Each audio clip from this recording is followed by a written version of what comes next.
empresa ou residência. De volta, Natal, 11 horas, 4 minutos, 11 e 4 na 93,5 FM. Você está aí na escuta do Tribuna Livre. Estamos começando a nossa segunda hora aqui. E muito feliz que a gente vai receber o Dr. Mário Kempis, né, urologista, que está conosco aqui mais uma vez, gente, para a gente conversar sobre muitas coisas e principalmente sobre os homens, né? Nossos queridos homens aí, que às vezes deixam um pouquinho a desejar, né? Quando é cuidado pessoal, quando você fala no cuidado pessoal. Inclusive, o doutor tava passando aqui alguns dados pra gente durante o intervalo que impressionam, viu? Deixa a gente até impressionado. Você sabe que o último sábado aí foi considerado, né? Desde 1992, a gente tá celebrando aí esse dia do homem, né? A gente comentou aqui na semana passada no nosso programa. Essa data surgiu, como eu disse, né? Em 1992, como uma brincadeira ali entre membros da Ordem Nacional dos Escritores. Hoje é o momento, é claro, né, pra gente refletir principalmente sobre a saúde masculina. E como, gente, o tema é super importante, a gente tá recebendo aqui no nosso Tribuna Livre, a partir de agora, como eu já disse, o urologista, Dr. Mário Kempis. Seja muito bem-vindo, doutor. Prazer tê-lo conosco novamente, pra gente falar aí sobre a saúde dos meninos. Meninos tão difícil, né? Os meninos são difíceis. Esse tema foi tão importante, né? E a gente está dando muita importância a ele. Daí é uma segunda entrevista com relação a isso, porque foram muitas solicitações também, muitas dúvidas dos nossos ouvintes. E isso é uma questão de vida, né? O homem tem umas diferenças das mulheres, é mais homem com H, e sendo homem com H, às vezes evita ir para os médicos, procurar, né, uma ajuda médica, ou, enfim, vai quando é empurrado. A marca do pênalti, nos 48 minutos do segundo tempo. No seu consultório, doutor Mário Kempis, é assim? O senhor se depara com uma realidade mais ou menos assim? O homem é mais reticente para ir ao médico? Bom dia a todos, sem dúvida nenhuma, né? O homem, ele foi criado, né? E foi aquela concepção de que o homem é um herói, que o homem não pode adoecer, que ter manifestar dor ou isso é pode sinal nem chorar, né, doutor? É sinal de exatamente, é sinal de fraqueza. O homem, ele tem que ser aquele homem infalível o tempo todo, que não pode adoecer. E o homem é um ser humano que adoece tanto igual como as mulheres. E a falta de cuidado que o homem tem com sua própria saúde é um dos fatores que leva o homem a viver a menos do que as mulheres. No nosso último censo agora, a mulher está vivendo 7,2 anos a mais do que o homem. É um número bem importante. A idade média da mulher está quanto? Está 80 anos,1 e o do homem 73,1. E é importante a gente falar nisso, por quê? Porque cada vez a mulher vem vivendo mais do que o homem. No último censo era quase 6 anos, hoje a gente passou para 7,2. Então a mulher, ela está se cuidando, ela está vivendo mais do que o homem e a gente não está conseguindo acompanhar. Lógico, a média da população masculina aumentou, mas se a gente comparar com a da mulher, a gente diminuiu, a mulher está vivendo mais.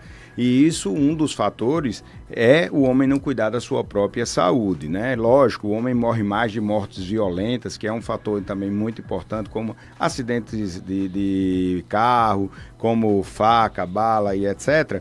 Mas também outro fator muito importante é a falta de cuidado do homem. Alguns dados bem interessantes é que 70% dos homens que procuram um atendimento médico, que vão na consulta de rotina, ele não vai por vontade própria, ele vai porque vai sendo tangenciado pela esposa ou pelos filhos que marcam e que fazem que ele vá na consulta, né? O doutor Luciano, por exemplo, está chegando do médico agora, o senhor... Ele tá vendo? Estamos tudo em tudo. Estamos todos em casa. Então, um dos motivos é porque o homem não cuida da sua própria saúde, né? 40% dos homens que, quando buscam um atendimento médico, eles vão porque ele tem um sintoma já bem importante. Ele tem um sintoma que já está... E até grave já, né, doutor? Sintoma grave, ele já tem um sintoma que está acabando com a qualidade de vida dele. Porque quando é um sintoma leve, ele negligencia isso, né? E o que eu vejo muito, assim, é aquela cultura que o homem, ele não pode adoecer, que ele não pode sofrer, que ele não pode mostrar fraqueza, que ele não pode chorar. Às vezes o homem acha que isso é legal e na verdade é um grande problema. O que é que eu falo sempre? Imagina, vamos pegar um exemplo simples aqui. Você tem uma hérnia, né? A hérnia está ali, quietinha, e você fica postergando aquela cirurgia. Por quê? Porque você disse que a sua empresa não pode ficar sem você, que você tem muita coisa para fazer, que se você não tiver na empresa a coisa não funciona e você fica protelando aquilo, protelando e passa meses, passa anos, você não faz sua cirurgia.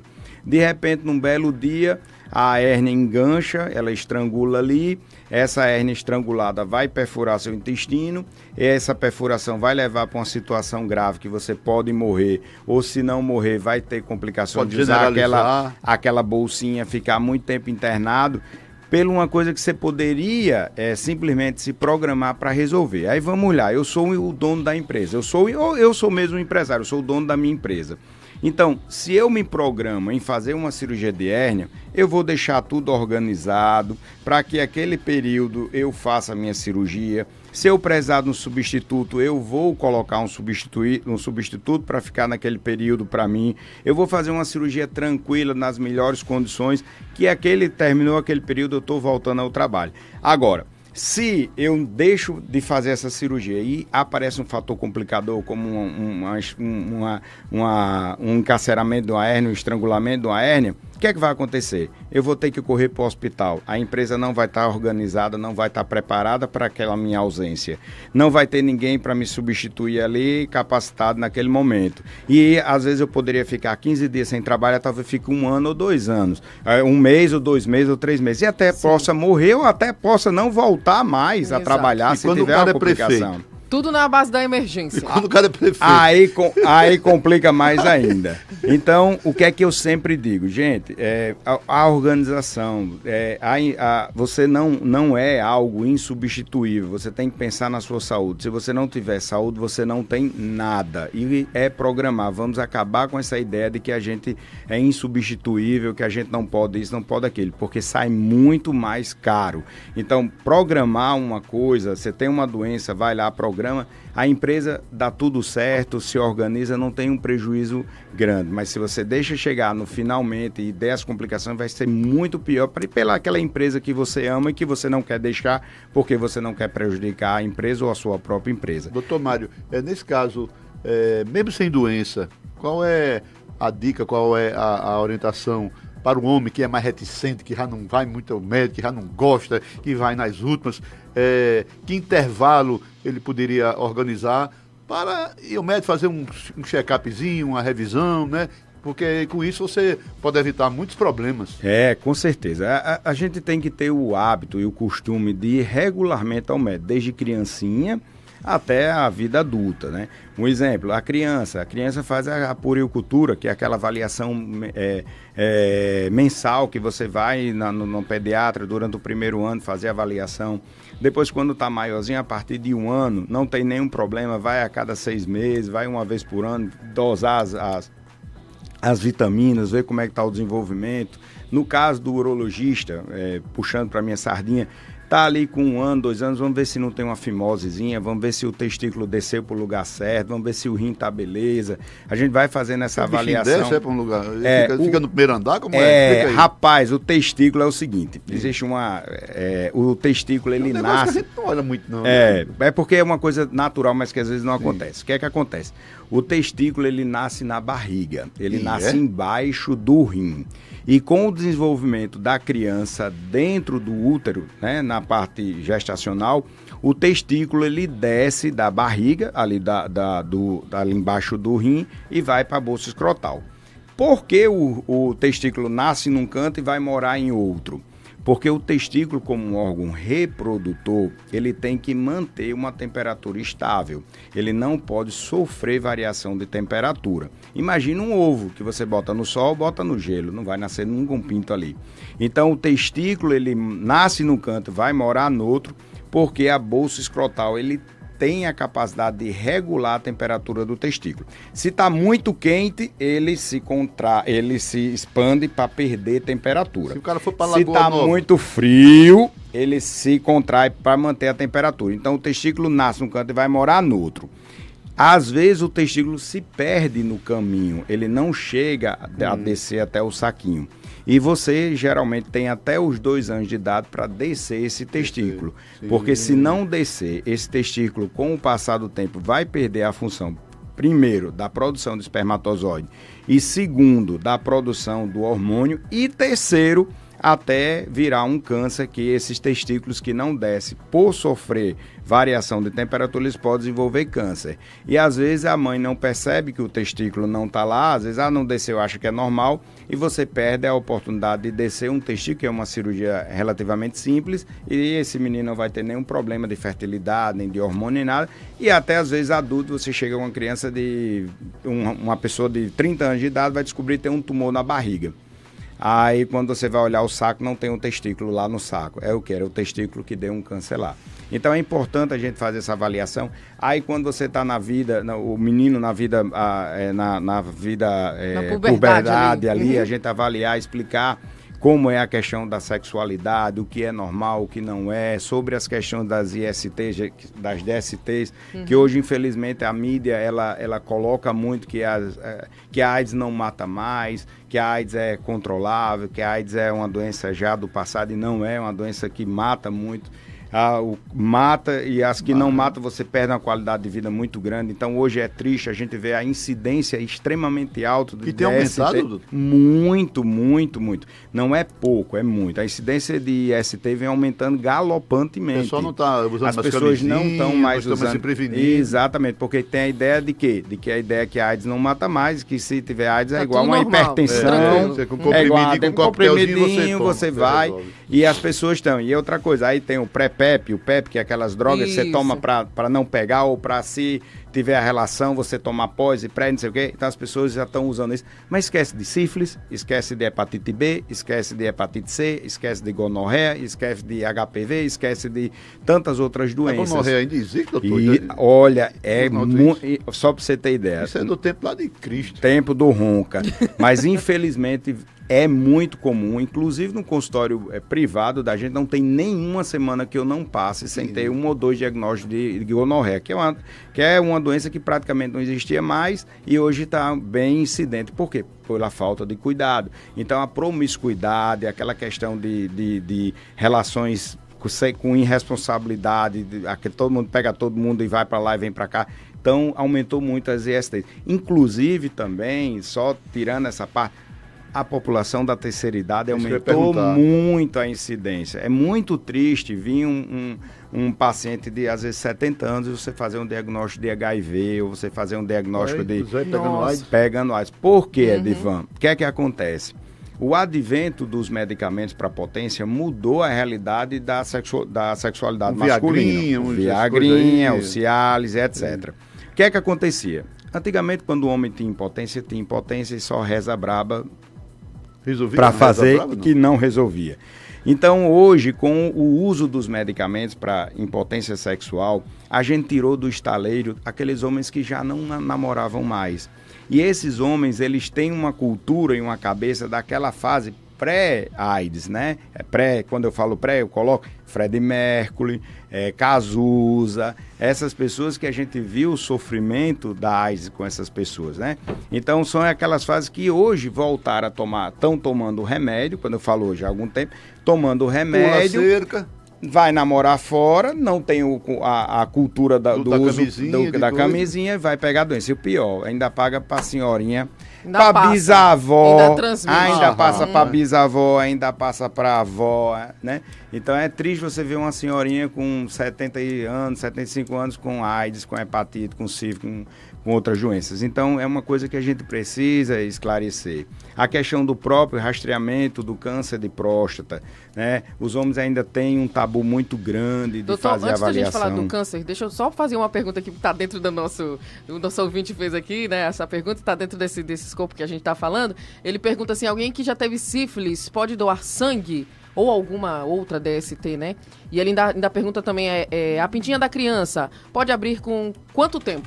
Pronto, são 2 perguntas muito, muito importantes. Primeira coisa, que quando você vai fazer uma doação de sangue, é feita uma triagem em você. Uma triagem primeiro de conversa para saber a promiscuidade que você tem. tá? Então as coisas vêm mudando. Mas antigamente, um exemplo, tatuado não doava sangue, porque existia o risco de ter pego doença naquilo. Sim. O homossexual antigamente não doava sangue. Então, se você fosse homossexual, você não doava. Se tivesse tatuagem, você não doava. Hoje, já se doa tranquilamente. O paciente homossexual já doa e o paciente com tatuagem já doa. Mas é feita aquelas conversas. Quantas relações sexuais você tem e tal, você usa preservativo e tal. Porque se você tiver um risco alto de ter doença, eles não vão nem fazer exame em você para não gastar. Já exclui, já vai outro. Aí, se você passar nessa triagem, aí é feito os exames. Se o seu exame, que é o VDRL, der negativo, não tem nenhum problema, você pode doar, apesar de você relatar que teve a doença. Não é um fator proibitivo. Porém, às vezes, o marcador da sífilis, ela fica em você eternamente. Então, toda vida que testar você vai dar positivo para a sífilis. Não é que você tenha mais a sífilis, mas você tem a memória da sífilis. Você tem uma cicatriz imunológica provocada pela sífilis. Então, esses pacientes são descartados. Então, se você teve, mas está zerado, vai depender daquele critério de risco de você ter outras coisas. Você pode ser excluído ou não. Mas se seu exame der positivo, mesmo com a titularização baixa, que a gente sabe que você está curado, mas você tem a memória, você não vai poder doar. Então, depende lá, não é nada fechado, não depende muito lá dos critérios. Em relação à piroca, em relação à pintinha, existe uma coisa chamada fimose fisiológica. Então, a maioria das crianças tem o corinho fechado na piroca e isso faz com que tenha dificuldade de realmente expor a glândula. Então, a gente espera até os 2 anos de idade para fazer uma avaliação adequada. Tem 1 ano de idade, não abre o corinho, não é motivo de se preocupar, porque pode ser o que a gente chama de fimose fisiológica e isso vai abrir a partir dos 2 anos de idade. Então, é muito prematuro a gente avaliar a fimose antes dos 2 anos de idade. Agora, aquelas crianças que têm 1 mês de idade, mas têm dificuldade de urinar, formam aquela tromba de elefante, aquela coisa grande, que mija no pinguinho, que está tendo infecção, isso já pode operar com 1 dia de vida, 1 mês, 2 meses, 6 meses, não tem problema. Mas aqueles que têm só o corinho fechado, mas não está tendo nada, a gente espera até os 2 anos de idade para fazer uma melhor avaliação dessa piroca, porque existe o que a gente chama de fimose fisiológica, que é esse fechamento do prepúcio, do corinho, que vai abrir espontaneamente sem precisar de nada, né? E passado esse tempo, doutor, aí tem que ficar de olho e levar o médico aí, se realmente 2 anos tá fechado o corinho, a gente vai avaliar. Aí tem que ver. Abrindo, ele vai abrir um pouquinho, não. Aí vai ser uma conduta que vai ser com método. Mas você não tem que ficar se preocupado de chegar com 1 ano de idade e não abrir o corinho. Pode esperar até os 2 anos isso, mas se aquilo estiver dando problema, já tem que ir de imediato. Exatamente. Atuar em cima, né? Exatamente. Vamos falar sobre o câncer de próstata. Isso. Então, falando sobre a questão do câncer de próstata, né, que é a doença mais comum do homem, é o câncer mais comum do homem, perdendo apenas para o câncer de pele, que a gente nem manifesta porque é um câncer sem muita agressividade, que é o câncer de pele. O câncer de próstata é o câncer mais comum do homem e é o 2º câncer que mais mata. O câncer de próstata, ele é mais comum no homem do que o câncer de mama é na mulher. E olha, se a gente pegar estatisticamente, existe mais mulher se cuidando do que homem. Sim. Então, à medida que a gente aumentar o leque, o homem procurar mais o câncer o rastreamento do câncer de próstata, a gente vai ter mais diagnóstico, que é o que vem tendo cada ano. E o câncer de próstata é totalmente silencioso. É uma doença que dá sintoma zero. Você não muda nada. É um câncer covarde. Então, apenas a ida regular ao médico para fazer o seu rastreamento é que você consegue fazer um diagnóstico precoce, onde a cura chega a 95%. Eu não falo 100, doutor Mário? Eu não falo 100 porque eu deixo para Deus. Sim. Aí, isso é uma coisa que vem mudando no decorrer do ano. Hoje a gente usa 50 anos de idade para aqueles pacientes que têm história de câncer de próstata na família. Aquele que teve um pai, um avô, um tio, um irmão com câncer de próstata, tem que fazer o rastreamento a partir dos 50 anos de idade. E para aquelas pessoas da cor negra, o negro mesmo, aquela pessoa da pele bem escura, isso tem que fazer o rastreamento a partir dos 50 anos de idade. E a população em geral, aquelas que não é o negro e nem tem história familiar, a partir dos 55 anos de idade. Essa idade é uma coisa que muda muito, né? 45. Era 45, 50, os guidelines já mudou. Porque assim, por que muda tanto? Porque quando a gente fala de campanha, a gente tem que avaliar uma coisa chamada custo, dinheiro. Um exemplo, vamos lá. Existe câncer de cérebro? Existe, tá? Qual é a incidência? Tanto. Vale a pena fazer tomografia para todo mundo para ver quem é que tem câncer de cérebro? Não, porque o custo é muito alto e você vai pegar uma incidência muito pequena. Então, é custo-benefício. Não aguenta. Não, ninguém aguenta. Então, você não vai fazer por conta disso, porque você não vai conseguir, você vai gastar muito dinheiro para pegar por casa. Porém, se você fizer e pegar uma pessoa em fase inicial com câncer de cérebro e você tratar, você vai fazer a diferença na vida dele. Então, essa pessoa foi beneficiada. Mas quanto se gastou para fazer isso? Então, a questão da idade do câncer de próstata, ela muda muito pelos esses dados. Quantas pessoas nós estamos diagnosticando entre 40 e 45 anos, entre 45 e 50, entre 50 e 60? Quantos estamos diagnosticando? Então, é uma coisa que muda por essa questão estatística, né? Então, a gente tem que ver do ponto estatístico. Mas eu já tive paciente com 43 anos com câncer de próstata. A gente operou e curou e o cara está vivo até hoje muito bem. Se fosse entrar na estatística, esse cara estaria morto. Sim. Né? Então, agora, pegar entre 40 e 50, quanto a gente vai gastar de dinheiro para fazer diagnóstico de poucos casos? Né? Então, a gente fala em campanha nisso. Né? E é extremamente importante, porque o câncer de próstata tem um fator genético que não é mutável. Então, as pessoas dizem, se eu namorar demais ou namorar de menos, banco de carro, ser motorista, namorar assim, namorar assado, não tem nada a ver. Nada a ver. Se você for ter o câncer de próstata, você vai ter o câncer de próstata. Se você não for ter o câncer de próstata, você não vai ter o câncer de próstata. O que o médico faz é o rastreamento precoce, tá? Não vai mudar aquilo ali. Então, dá necessidade de você ir rotineiramente. E lembrando também que é um grande erro do homem, é que o homem ele vai coagido, ele vai por pressão, então ele vai no médico hoje e não volta mais. Né? Passa 10 anos e depois sai falando todo mundo. Tá eu fiz bem, não vai acontecer nada. Eu já fui no meu médico. Quando? Em 2002. Isso. Né? E a garantia de médico, as pessoas têm que entender que é de hoje para trás. Né? Não é de hoje para frente. Então, quando o médico diz que você não tem nada, é hoje, não é amanhã. Sim. Então, eu brinco muito e digo aos pacientes, me peça uma declaração que você está vivo agora, que eu dou, mas me peça daqui a 1 hora que eu não posso dizer que você vai estar vivo agora a 1 hora da tarde. Então, é a necessidade de fazer o rastreamento, fazer o acompanhamento regular, de ir constantemente segundo as orientações do seu médico, porque as coisas mudam, não é porque você foi hoje que você tem uma garantia de 10 anos, 20 anos, 30 anos que você não vai ter. Então, isso é assim, muito importante, né?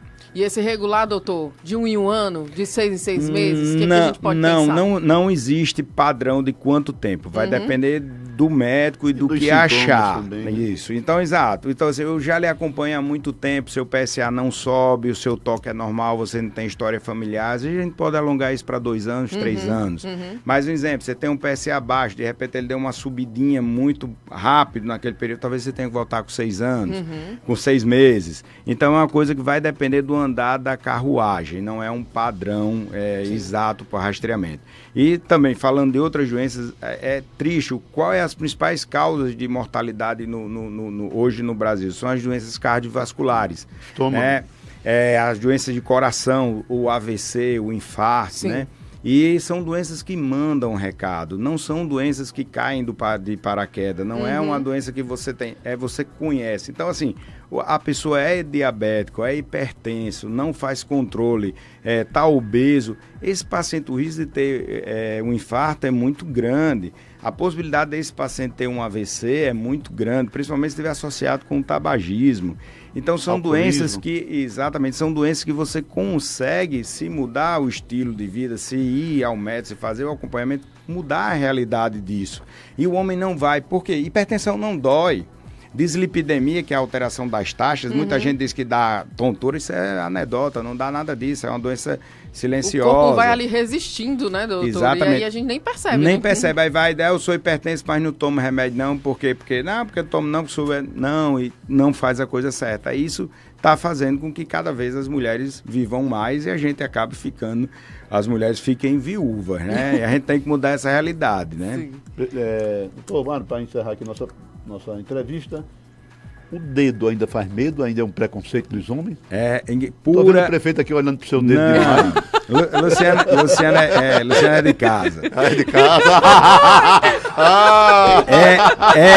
Isso é uma falácia. Isso é um fake news. O toque é rápido, indolor e não vicia. Tanto faz ser o dedo comprido, grosso, não tem problema nenhum. Aí isso vai depender da técnica de cada médico, né? É uma vaselina então, que bota, existem as técnicas, né? De cada médico, então não tem que ter medo. É um exame simples, é um exame que tem uma acurácia, tem uma avaliação muito grande. Só, é muito mais rápido. Então é um exame muito tranquilo e é um exame que não vai ter substituto nunca. Por quê? Primeiro que você não paga para fazer um toque. O toque está dentro da avaliação, está dentro da consulta. Segundo, o toque a gente consegue ver o tamanho da próstata, a gente consegue ver a consistência da próstata, a gente consegue ver se tem nódulo na próstata. Porque essas informações são extremamente importantes. Um exemplo, quanto maior uma próstata, maior vai ser a produção do seu PSA, que é o que a gente chama de densidade do PSA, né? A gente consegue ver se a próstata está dura, se a próstata está mole, a gente consegue ver se tem caroço ou não. Isso não é substituído por ultrassonografia, nem por ressonância, nem nada. Uhum. Então é um exame extremamente importante para a gente avaliar. Então o rastreamento do câncer de próstata a gente faz com o toque e com o PSA. Tem alteração daquilo ali, a gente vai provavelmente discutir a biópsia de próstata, que é o que realmente confirma ou exclui o risco do paciente estar com câncer de próstata. Mas, de novo, o toque é rápido, indolor e não vicia.